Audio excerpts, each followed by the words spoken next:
الكلمات الأخيرة أن تفادي ذلك يقتضي من المجتمع الدولي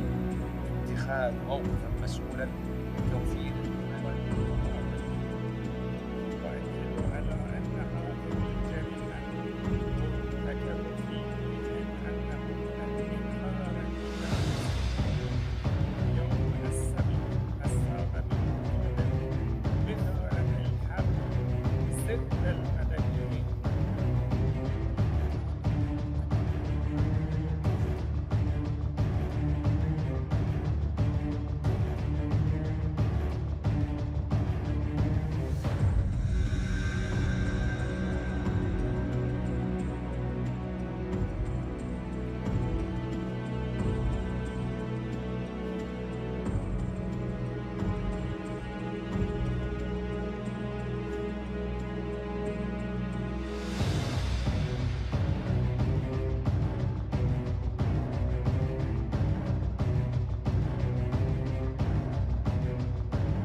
والسلام على أشرف الأنبياء والمرسلين أصحاب المعالي الرائدة التنفيذية والإعداد والتنسيق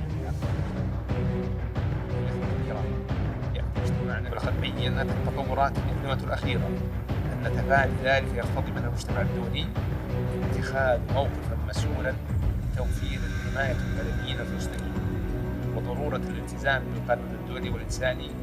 دون انتقائية أو في ذلك رفض التهجير القسري ورفع الحصار عن غزة ووقف استهداف البنى التحتية والمصالح الحيوية والنساء المسلمين. حققنا مرارا ضرورة تفاهم الأوضاع وتداعياتها إلى المسؤول ناصرة للشعب الفلسطيني. العدوان الإسرائيلي الغاشم